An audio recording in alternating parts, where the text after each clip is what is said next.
look at the upper and lower bounds when values are rounded. When a value is rounded to a given unit, the actual value falls in the range of half a unit less than the rounded value and half a unit more than the rounded value. We follow a three-step process. To determine the upper and lower bounds, we identify the rounding unit, we halve the rounding unit, and then to find the upper and lower bounds, we have the rounded value minus half of the unit for the lower bound, and we have the rounded value plus half a unit for the upper bound. We have a 100-meter track rounded to the nearest meter.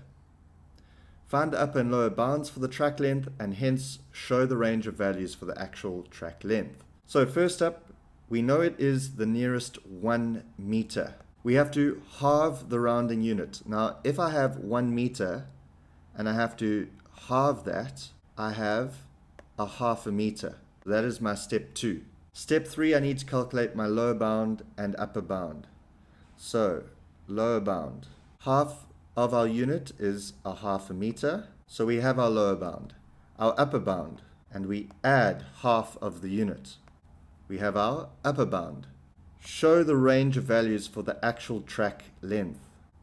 Our lower bound is on the left, our upper bound is on the right, and of course the actual length is less than 100.5 meters and greater than or equal to 99.5 meters. And that is our final answer. Progress check. Have a go yourselves, then check your answers with mine.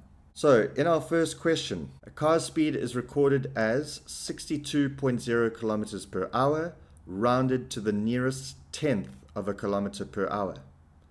What are the upper and lower bounds of the speed?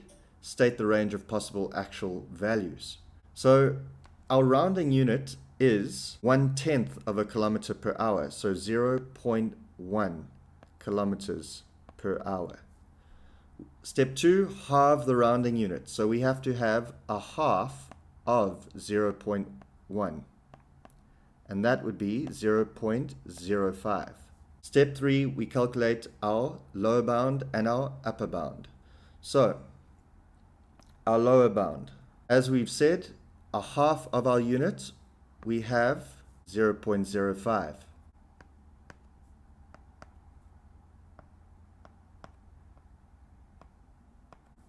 There is our lower bound. Our upper bound, add half of our unit.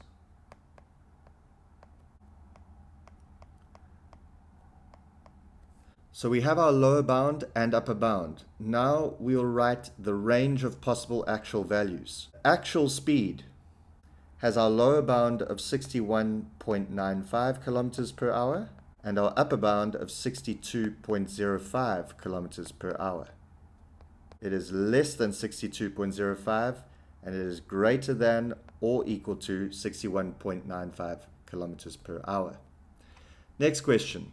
A carpenter measures the length of a board to be 1.8 meters to the nearest hundredth of a meter.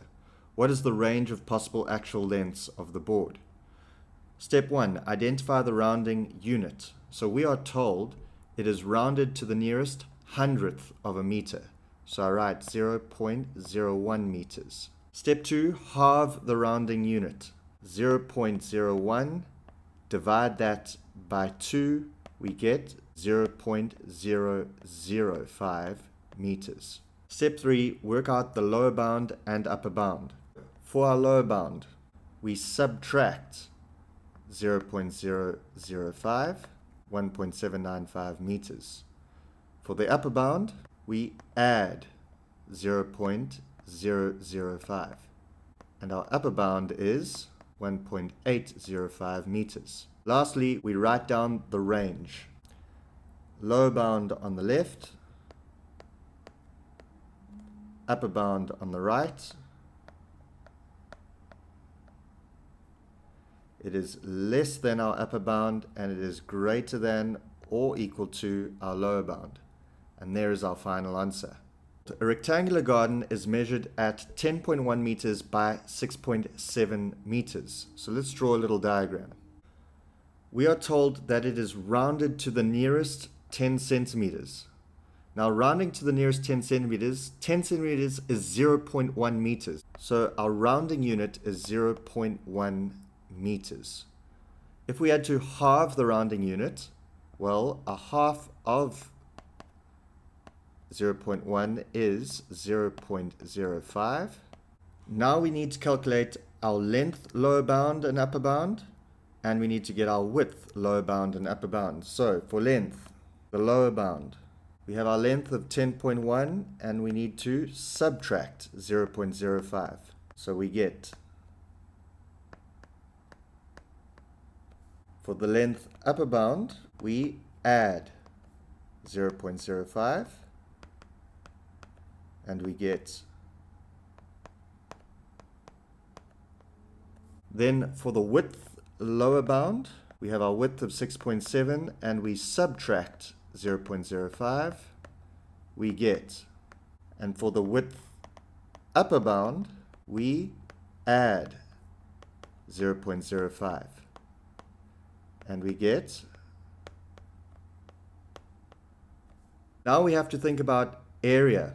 We know that the area of a rectangle is the length multiplied by the width. So first up, to get a minimum area, we will multiply the lower bound length by the lower bound width. Multiplying those two together, we get an approximate rounded value of meters squared. And for the maximum area, we must multiply the upper bound length by the upper bound width. And we get an approximate maximum area of, we have our minimum possible area and our maximum possible area. Just remember, guys, you follow these 3 basic steps and you'll nail it every time. Hey guys, this is Casey at Onetreemath. If you like the content, please remember to like and subscribe. Also, if you'd like some online tutoring, please email me at onetreemath@gmail.com. Cheers.